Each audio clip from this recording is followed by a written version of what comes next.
Kita lanjut bahas spoiler Wudong Qiankun Season 5 episode 1. Oke lah, nggak usah cacicot banyak bacot, kita langsung masuk aja ke pembahasan.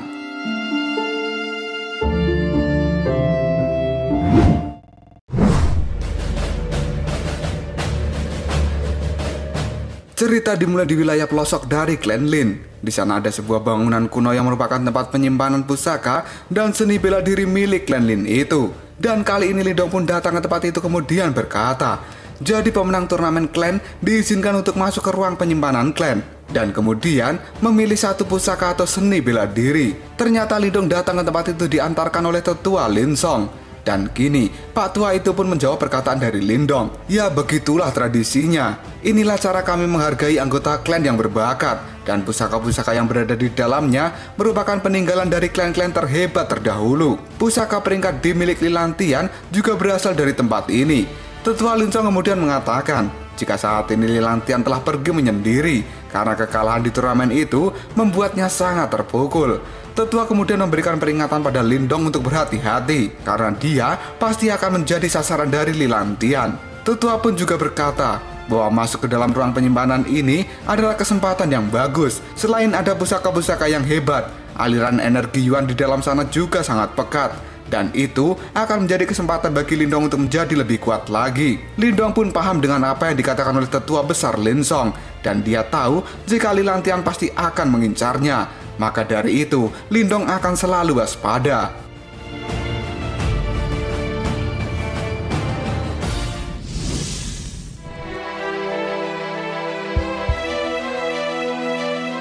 Lindong pun pada saat ini membayangkan wajah dari Lilantian dan dia berkata di dalam hati, jika dia tidak segera membunuh Lilantian itu, maka kemungkinan besar nyawa keluarganya juga akan terancam. Dan Lindong tidak akan pernah membiarkan hal itu terjadi. Tiba-tiba saja kali ini banyak prajurit penjaga menghadang Lindong. Mereka pun berteriak, berhenti, siapa kau? Ini wilayah terlarang.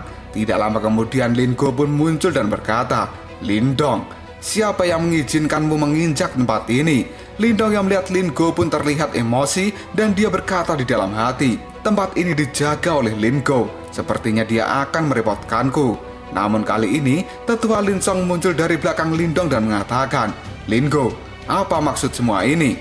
Lindong memenangkan turnamen klan. Jadi dia diperbolehkan mengambil satu pusaka dari ruang penyimpanan klan. Apakah ada masalah? Lin Go pun menjadi canggung karena dia tidak tahu jika Lindong akan datang bersama dengan tetua besar Lin Song.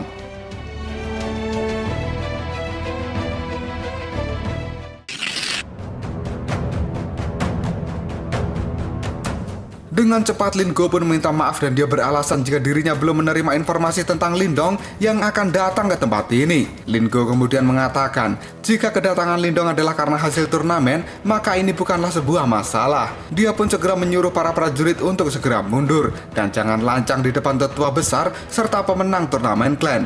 Tetua besar Lin Song pun berkata pada Lindong bahwa dia diizinkan mengambil satu pusaka saja. Dan dia memiliki waktu 1 bulan untuk berada di dalam ruang penyimpanan tanpa ada yang boleh mengganggu dirinya. Lin Go pun kali ini menyuruh Lindong untuk segera masuk. Dan dia berpesan, jangan sampai ada yang rusak. Karena nanti jika Lindong keluar, maka tim Lin Go akan melakukan pemeriksaan.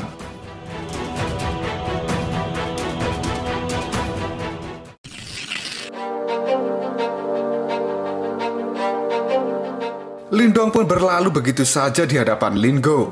Dan Lin Go kali ini melirik Lindong sambil berbisik, kau cuma beruntung bajingan tengik. Lindong pun sontak melirik ke arah Lin Go. Xiao Dio kemudian berkata pada Lindong bahwa sepertinya Lin Go itu memiliki sebuah rencana, maka Lindong jangan sampai lengah. Lindong pun menjawab bahwa dia tahu karena bajingan Lin Go itu ada di pihak Lilantian. Tapi meskipun begitu, Lindong bukanlah seorang yang bisa diremehkan. Dan segala trik yang telah disusun Lin Go tidak akan pernah berguna pada Lindong saat ini. Pintu ruang penyimpanan pun terbuka dengan lebar. Dan Lindong kali ini melangkah masuk ke dalam ruangan itu untuk mengambil pusaka dan meningkatkan level kekuatannya.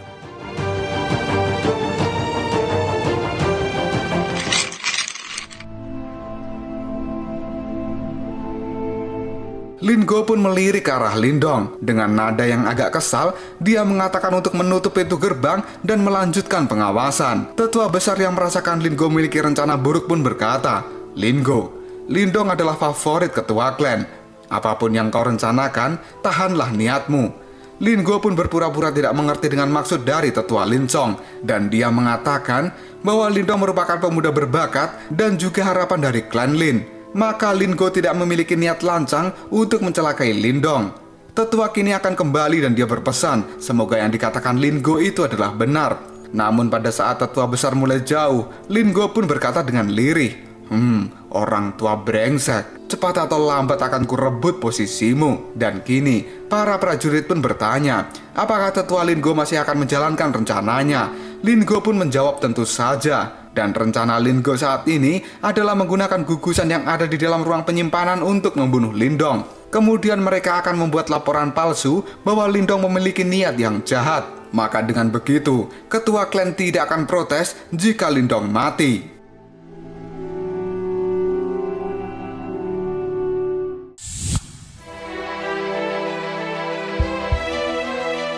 Lin Dong yang berada di dalam ruang penyimpanan pun terlihat sangat kagum karena di ruangan ini terdapat begitu banyak pusaka dan juga seni bela diri. Di sana juga terdapat energi Yuan yang sangat padat seperti yang dikatakan oleh tetua besar Lin Song. Xiao Dio kemudian mengatakan bahwa energi di tempat ini dimaksudkan untuk diserap seluruh pusaka, namun juga berguna untuk pelatihan Lin Dong. Xiao Dio menyarankan agar Lin Dong segera berkultivasi. Lin Dong pun berjalan-jalan di seluruh ruangan sambil melihat-lihat pusaka. Kemudian Xiao Dio berkata agar Lin Dong mengabaikan sampah-sampah itu karena pusaka yang sebenarnya ada di sebelah sini.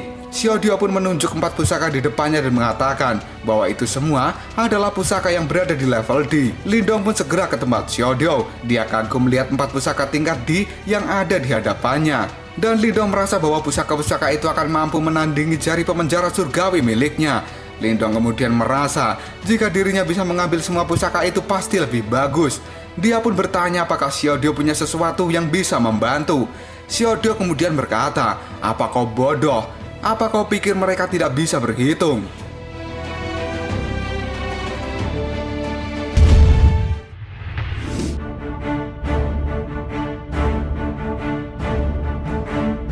Xiao Dio pun lanjut berkata, lagi pula di tempat pusaka itu dikelilingi oleh gugusan pelindung. Jika Lin Go ingin menyingkirkan Lin Dong, maka gugusan itu adalah cara yang terbaik. Lin Dong pun membenarkan perkataan dari Xiao Dio. Dan karena Lin Dong sudah berniat untuk memiliki pusaka tingkat D, maka dirinya tidak takut dengan gugusan pelindung itu. Lin Dong pun ingin melihat seberapa kuat gugusan itu. Dan kini, Lin Dong pun mengatakan jika Lin Go tidak menghabisi dirinya di tempat ini, maka ketika Lin Dong keluar, dia akan menghajar Lin Go. Di ruang kontrol, para prajurit kali ini mengawasi gerak-gerik dari Lin Dong. Dan mereka kemudian memanggil tetua Lin Go saat Lin Dong terlihat memasuki gugusan pelindung untuk mengambil pusaka di level D. Prajurit pun berteriak, apakah mereka harus mengaktifkan gugusan itu? Lin Go pun segera memberikan perintah agar mengaktifkan gugusan itu dan menghabisi Lin Dong saat ini juga.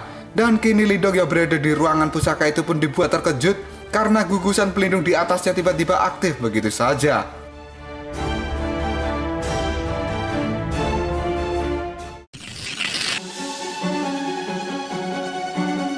Dan kini, lantai yang dipijak Lin Dong pun juga secara mengejutkan gugusannya menjadi aktif. Lin Dong pun merasakan tubuhnya seperti ditekan energi yang sangat kuat. Dengan tatapan yang penuh emosi, Lin Dong pun berkata, "Jadi kau benar-benar bermaksud membunuhku dengan gugusan ini?" Lin Go, dasar keparat.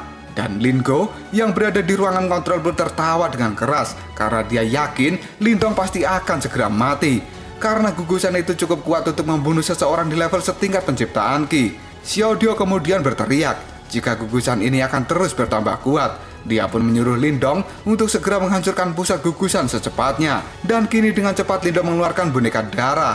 Yang kemudian boneka itu pun melesat menuju pusat gugusan pelindung. Dan akhirnya, BAM! Pusat gugusan itu pun dihancurkan oleh tinju dari boneka darah. Lin Dong yang melihatnya pun tertawa karena boneka darah di level Nirwana itu benar-benar luar biasa karena bisa menghancurkan gugusan pelindung dengan sekali tinjuan. Lin Go dan semua prajurit kali ini kaget melihat gugusannya telah hancur. Lin Go bertanya, apa itu? Dan prajurit pun berkata, jika mereka melihat cahaya merah melesat dan menghancurkan gugusan pelindung. Dan pada saat ini, mereka semua telah kehilangan kendali atas gugusan itu.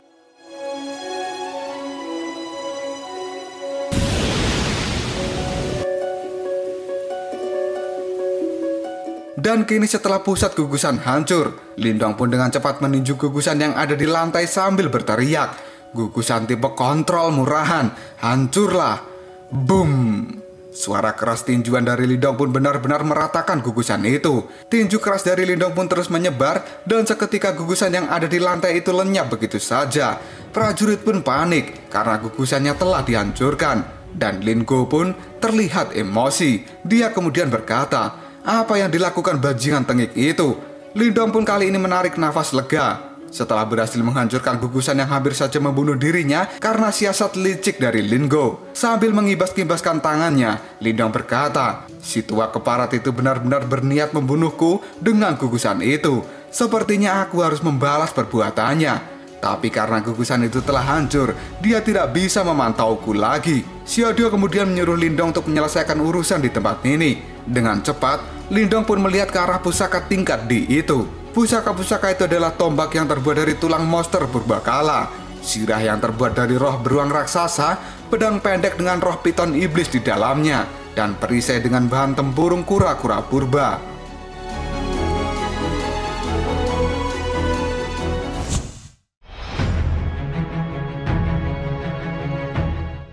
Xiaodio pun kali ini akan membandingkan pusaka-pusaka saat ini dengan saat di zamannya. Namun dengan cepat Lindong memotong perkataan dari Xiaodio karena dia ingin fokus mendapatkan pusaka itu. Namun pada saat Lindong ingin meraihnya, tiba-tiba saja pusaka itu pun kabur. Hal ini membuat Lindong kaget karena pusakanya itu ternyata hidup. Xiaodio pun mulai mengejek Lindong dengan mengatakan bahwa pusaka saja paham cara memilih tuannya, dan mereka tidak sudi menerima tuan seperti Lindong yang memiliki potensi yang rendah. Lindong pun tidak mau terprovokasi ucapan dari Xiaodio. Dengan rasa kesal, dia terus mengejar pusaka-pusaka yang berterbangan itu. Lindong pun berlari ke sana dan kemari untuk menangkap pusaka apapun yang ada di depannya. Namun tidak ada satupun pusaka yang berhasil disentuh oleh Lindong. Hal ini membuat Lindong semakin geram dan tidak akan menyerah dalam pengejaran itu. Namun pada saat Lindong berlari, tiba-tiba saja dia tersandung sebuah batu dan kemudian jatuh tersungkur. Lindong pun semakin dibuat kesal kenapa nasibnya seburuk ini.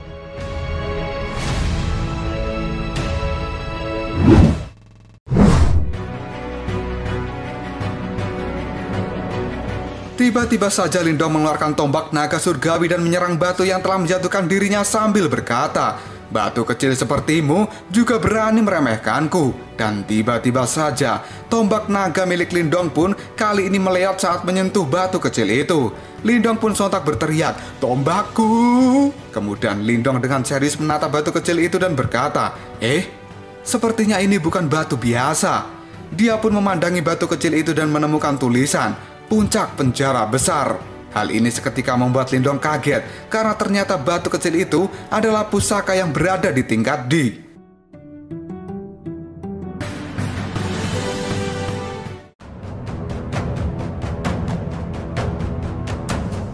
Lalu apakah yang akan terjadi selanjutnya? Bisakah Lindong mendapatkan batu pusaka yang bernama Puncak Penjara Besar itu? Jika kalian penasaran, tunggu aja jawabannya di next video Ngobrol Shop.